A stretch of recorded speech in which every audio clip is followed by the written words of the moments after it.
sudah agak sedikit tersinggung juga tadi masalah relationship sedikit di depan tadi, walaupun karena kita ngomong tadi motivasi, tapi sebenarnya udah beberapa hal yang mengandung relationship gitu ya.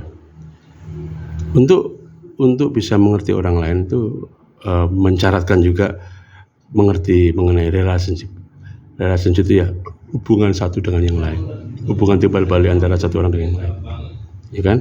Memimpin itu membutuhkan sebuah relationship yang sudah established, yang sudah terjadi, sudah saling percaya, sudah saling mengerti siapa dia, siapa gua gitu. Atasan saya dengan saya itu, saya sudah tahu bagaimana dia dan dia sudah tahu bagaimana saya. Itulah relationship, itu relationship yang sudah terjadi gitu ya. Dan menurtur itu mengasuh, membina, menjaga orang tua kepada anak itu nurturing, menjaga, membesarkan, mengasuh ya. Relationship ini di dalam daily business gitu. Hari-hari, enggak hari ini lagi mood relationship bagus, besok lagi kacau, enggak ya terserah lah, kacau urusanmu dengan istrimu, ya itu di luar sini lah kalau bisa dibuat. Tapi memang sulit, tapi itu di dalam pekerjaan ya yuk kita buang itu, ya kita buang karena di sini kita mau menghasilkan sesuatu yang indah buat semua, bahkan juga buat keluargaku dan buat keluargamu gitu kan. Karena pada saat ini sebenarnya pimpinan pun akan bergantung kepada anak buahnya, dan bahwa anak buah juga bergantung pada pimpinan karena dia sudah diberi pekerjaan gitu. Jadi dua-duanya itu adalah 50-50 sebenarnya, nggak ada lagi lu bos, lu yang kaya, gua diinjak-injak. Sebenarnya nggak bisa begitu, porsinya lah, role-nya masing-masing lah ya. Menguatkan, memberanikan orang untuk membentuk relasi, membentuk dan kemudian menjaga hubungan itu sebaik mungkin, itu adalah yang paling baik ya. Semua masing-masing sudah menjaga supaya hubungan baik, hubungan antar manusia, antar pihak, antar apa di dalam perusahaan ini itu menjadi terus baik gitu ya, karena itu yang dibutuhkan. Dan dalam hal ini coba kita lihat di sini, dulu ada bilang bos itu nggak pernah salah. Kalau gua salah itu nomor 2, kalau gua salah kembali. Dulu aku dulu dengar lah. Tapi aku dulu pertama kali aku belum kenal manajemen tuh excited gitu ya. Jadi bisa sangat manajemen dengan tingkah lakunya dan sebagainya, dengan jargon-jargonnya yang konyol juga kadang buat orang baru yang pengen belajar manajemen itu one point gitu. Saya dulu gila ya, keren gitu ya pandangannya. Tapi kan coba itu kan jadi menyalah kaprahkan pemahaman orang. Jadi bos enak ya, nggak pernah salah, enak banget. Kita kerja keringatan, mati-matian jongkok di bawah truk, ngangkatin ini. Bosnya di Starbucks, minum, dingin enak. Tahu pulang nerima duitnya 40 lipat, 100.000 lipat dari duitku. Sedangkan dia merasa bahwa dialah yang menghasilkan uang untuk perusahaan itu, karena dia yang jongkok-jongkok di dalam bawah truk, dia yang gorong di bawah gorong-gorong harus bersihkan, dia mengangkat ini, keringatnya semua, keringatnya, darahnya, air matanya, keluhan anak istrinya, semua ada di dalam benaknya dia. Sementara dia kemudian punya anggapan, kena itu ya. Ya loh, dia kan yang punya, ya tapi kembali ke sini yang punya ya yang punya, tapi tanpa ada orang-orang yang gembel-gembel ini, yang punya pun akan menjadi hilang kepunyaannya gitu, karena tidak perform, tidak mampu melakukan hal yang baik. Sehingga bos tidak pernah salah, dan ketika salah dia enteng aja ngomong, aku lagi nyoba kamu ngerti nggak kalau itu salah gitu. Ya pokoknya enak lah. Kalau orang bilang badminton itu kalau menang ngomong apa aja enak, ngomong jelek pun enak. Tapi kalau lagi kalah ngomong bergimana, ngomong ilmu, ngomong yang tinggi-tinggi, lu kalah aja lah gitu.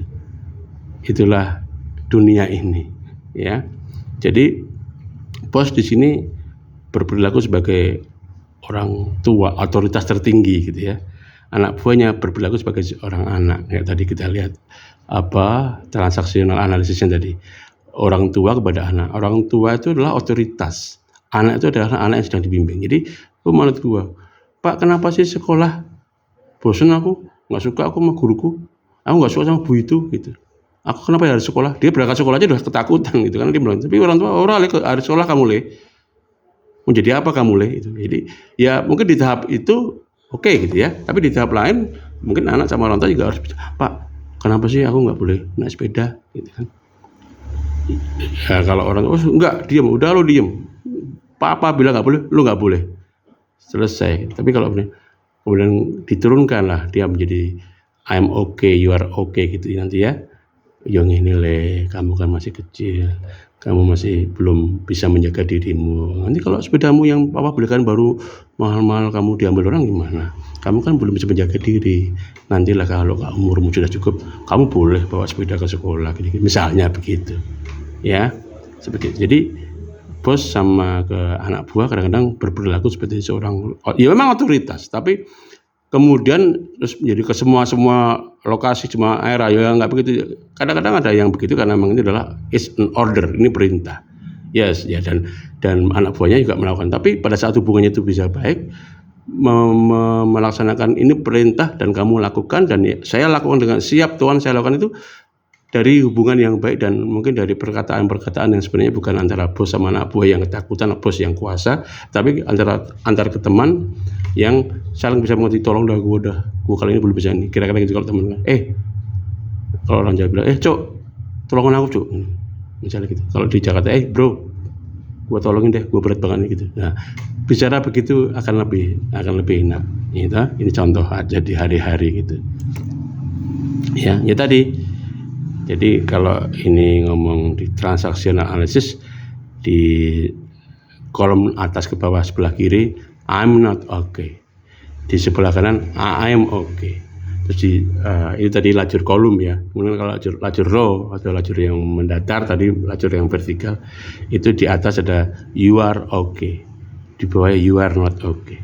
Hubungan yang paling membeda adalah I am okay, you are okay. Saat berbicara kayak tadi, bro, tolong gue belum bisa apa-apa nih. Kamu dulu ya, aku harus begini begitu. Kita akan sama-sama di sini ya. Itu I am okay, you are okay. Yang minta tolong atau sebenarnya adalah perintah juga nanti akan dilaksanakan perintahnya. Tapi yang melaksanakan perintah juga dengan merasa dengan senang hati, baik dengan segala pemahaman dan pengertiannya, segala kerelaannya, dia melakukan sesuatu itu dengan baik. Ya, tapi kalau sudah ada kebencian, bos ngomong, lo lakuin ya, awas gue pecat lo, penggal kepala, mati kau gitu kan, ya kan? Itu sayanya anak buahnya merasa nggak oke, mentang-mentang bos, bosnya oke, aku yang punya, I am oke, dia oke, aku nggak oke. Pasti pada saat dia nggak oke, aku nggak oke, ada kalau dua-duanya nggak tersenyum, pasti akan jadi sesuatu. Sehingga the best way is I am smile. Of course you are smile gitu ya, dan itu digaransi, dan itu memang memerlukan orang-orang pun yang rendah yang bisa berpikir dengan baik. Kalau kemarin pengalamanku ya, saat aku bekerja pada saat aku punya usaha sendiri ya, saya berusaha sebaik mungkin untuk bisa membuat mereka jadi lebih baik lah gitu. Dulu diperlakukan brengsek oleh atasan sebelumnya, sehingga dia menjadi orang yang beringas seperti singa begitu.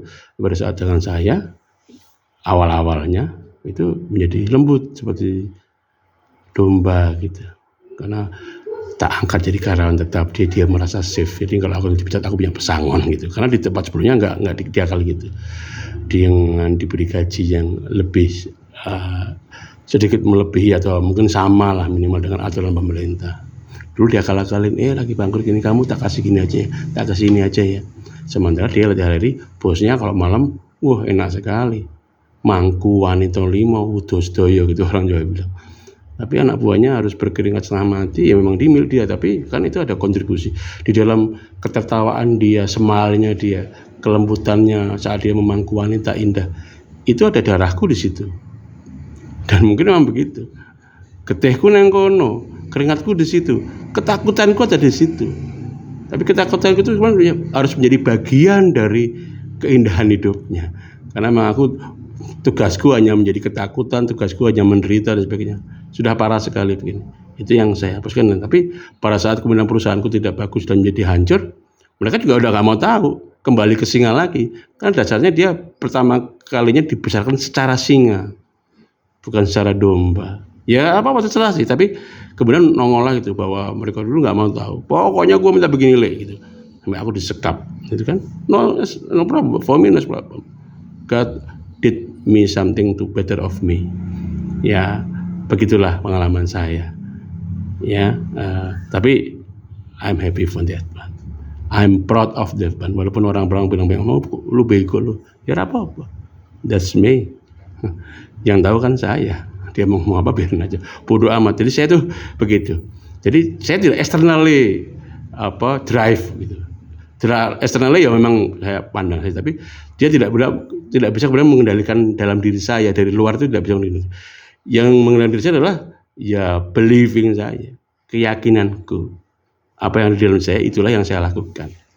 Bahwa ada pengaruh dari luar, ya apa tadi, tapi itu semua tak damperin dengan satu, sehingga itu menjadikan I feel I much better in that situation. I am the king for me, not for you is okay, but I am the king for me. Otakku itu menjadi otak yang saya ini. Ya pasti semua itu dari Tuhan. Jadi dari God spot di atas turun ke dalam nuraniku. Jika nuraniku begitu. Walaupun saya sekuler, saya tidak pernah ngomong agama terlalu bagus. Saya nggak pernah memakan omongan agama. Enggak, no, I'm sekuler. But sebenarnya insightku adalah begitu. Ya, that's my belief. Jadi yang terbaik memang I'm okay, you are okay. Itu yang paling baik, kawan-kawan ya. Dan berikutnya ngomong trust, nanti kita pecah aja lagi yang trust ya. Oke.